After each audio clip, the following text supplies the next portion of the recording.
Ashanti Region. Kumasi. Kumasi is the capital town of Ashanti Region and one of the largest metropolitan areas in Ghana. It is also second to Accra as the largest city in Ghana. Kumasi serves as the industrial, commercial and cultural capital of the region. Kumasi is dominated by Akans and also known as the center for Ashanti culture. In the huge, open-area Kejetia Market, stores sell everything from glass beads to Ashanti sandals.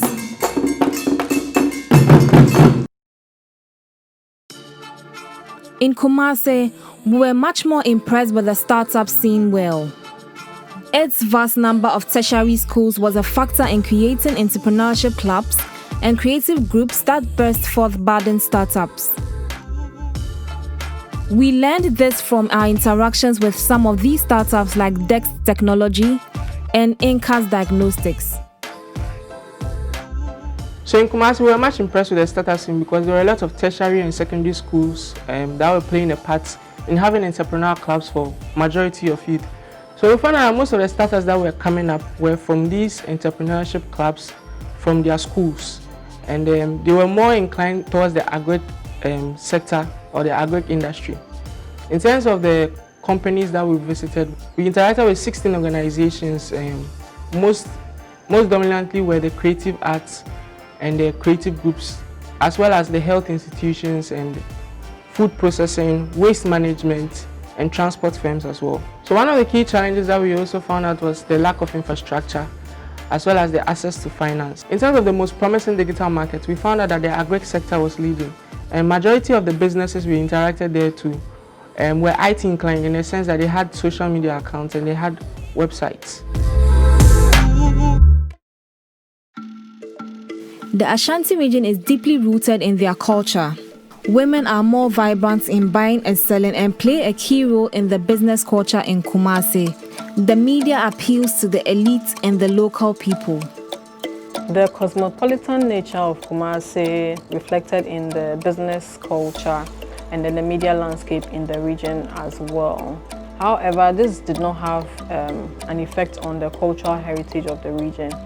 So we got to know that women played a key role in the entrepreneurial ecosystem. It could culturally be attributed to the fact that the region has a matrilineal heritage, it being that the people from the region inherit from their mother side. So you find out that women play a key role in general activities in the region. And the main thing that women do in Kumasi is buying and selling. So that was like a major thing that was going on there. We got to know from the media that there were so many available opportunities, just like the other regions, where media houses had opportunities of advertisements. But what was happening in Kumasi was that the rates for brand publicity and promotion was a bit higher than the other regions that we had visited in terms of cost. So we got to know of the standard and then the local rates for businesses. And the other thing too was that more businesses were looking at advertising or promoting their products through the media. That's what we got to know in Kumasi. Culturally, one key thing about Kumasi is the weaving of kente. We got to know the difference in the kente from Kumasi and that of the northern regions in terms of pattern of weaving and all of that. We visited the Kente district, the popular Kente district in Kumasi, which is located in Bonre, and we got to know that the Kente weaving is more of a traditional thing for the people there that has gradually become a commercial thing. The peculiar thing that we got to know was that unlike the north where women do the weaving and men do the selling, in Kumasi, men were rather doing the weaving, and then women played the key role of marketing and selling the kente. The peculiar thing about the media that we got to know in Kumasi was the fact that there were media groups. So you find out that a media house has a lot of affiliates in other regions, and this was one peculiar thing that came up along the line when we got to Kumasi. The entrepreneur landscape in Kumasi is naturally set for business. This is due to the fact that indigents are more business-minded. As a result of this nature, we realize that there are lots of repetition in businesses. There is the need for an increase in entrepreneur training, programs and activities within the region to boost the business drive. So with Kumasi, as we all know, as a hub of entrepreneurs, or as a city with a lot of entrepreneurs, or the entrepreneur culture there is vibrant, it will interest you to know that it's more of repetitive businesses with less innovation to scale up. So you see a lot of people in the fashion space doing the same kind of shoes or bags, or doing the same kind of more buying and selling. So there's not much room for innovation, just less.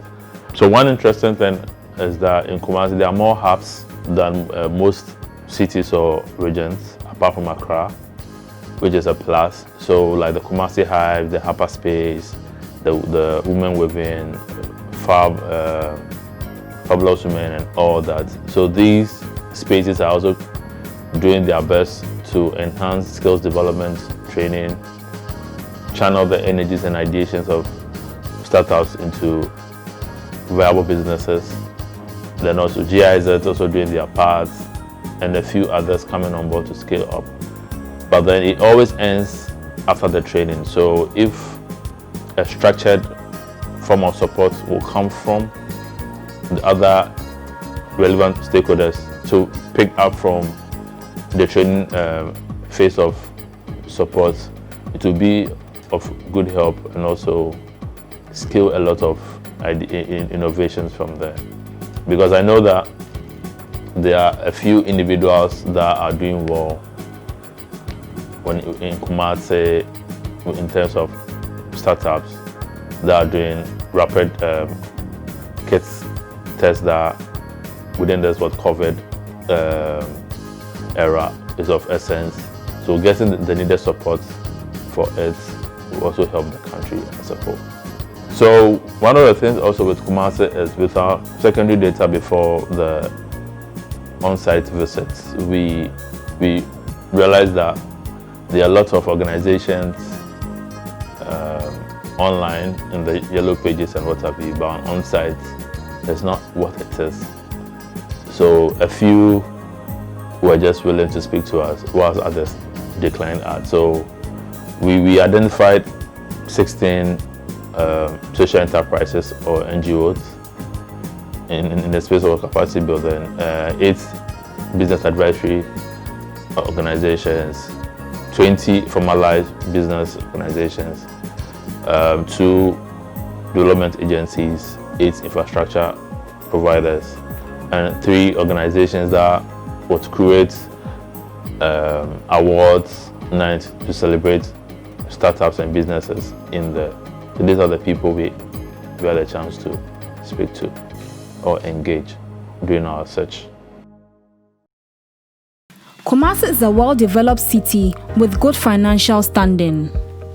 This city has a makeup of well-established businesses in various industries and financial institutions. It also has a substantial number of angel investors who are willing to train, support startups and local entrepreneurs within the region, thereby increasing the level of entrepreneur opportunities in the region.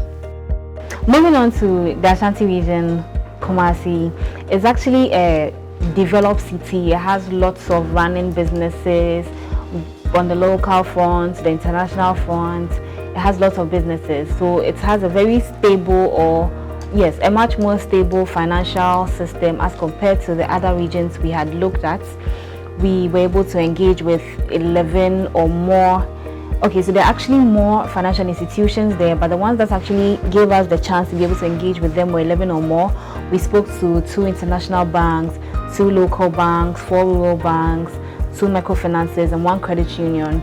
We were able to identify that most of the institutions are willing to support those who are coming out on the local front, that's the local businesses, in every type of industry, be it petty trading, transport, artisans, all kind of industries.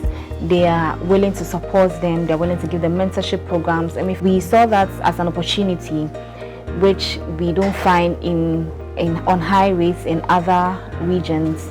This is going to boost them as well as increase the financial rates in the region. The main or the major reason why financial institutions do not support startups that we noticed is that the rate of default in payments and diversion of funds is on the high in the region. We have lots of entrepreneurs coming for funding and not using them for the right purposes. This deters them from working with them on the high level. Challenges in relation to access to finance. It was noticed that most of the entrepreneurs are not ready to register their businesses through the legal process, and that is what the financial institutions or investors want. They also do not have continuity plans. They don't have feasible, or they don't meet all the requirements requested by the institutions. In Kumasi, there were lots of international support for women-only programs. However, like always, the difficulty is getting enough women to patronize these opportunities.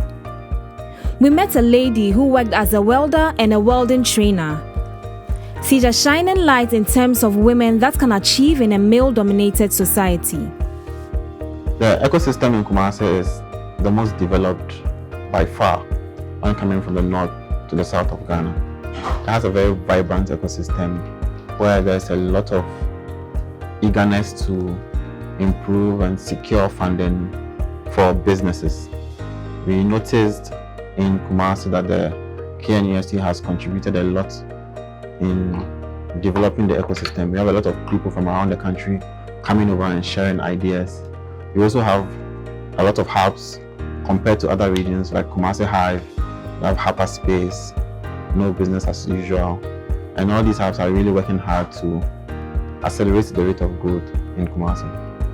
We were able to visit 6 second cycle institutions, 1 tertiary institution, 2 vocational skills training centers, and there were so many successful entrepreneurs to work with who are very eager to help the younger generation to learn and improve. Kumasi is the ecosystem most favorable to entrepreneurs next to Accra. Policy support organizations to aid the ecosystem thrive existed, and most offices indicated that the ecosystem is the entrepreneurial heart of Ghana. So, our discovery in the Ashanti region, we focus in terms of the policy organization, we focus within the Ejusu Municipal Assembly. And within the Ejusu Municipal Assembly, it was predominantly an agri-based ecosystem. And we found that some key development partners who were operating within this space were the GIZ, JICA, British Council, KOICA, World Bank, and then UNICEF. Interestingly, the Assembly's way of supporting entrepreneurs within the space were working in collaboration with the National Board for Small Scale Industries, that is the Business Advisory Center, which is under the NBSSI, to be able to provide business support and business counseling services to entrepreneurs within the space, which is very interesting. Unfortunately, they do not have a local economic development committee that will steer the facilitation of economic policy formulation at the local level.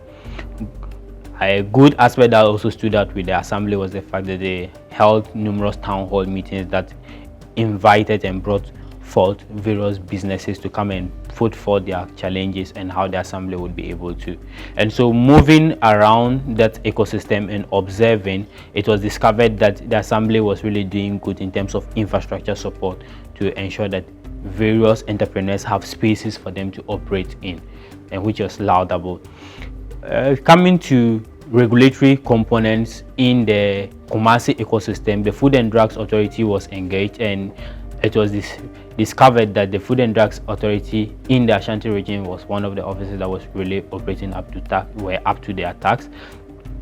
Service delivery was good, and in terms of their support for the ecosystem, they rather had challenges with most of their clients being able to meet the regulatory requirements that are being set out by the Food and Drugs Authority to ensure public health. So this is reflective in traditional health organizations failing to meet standardization requirements.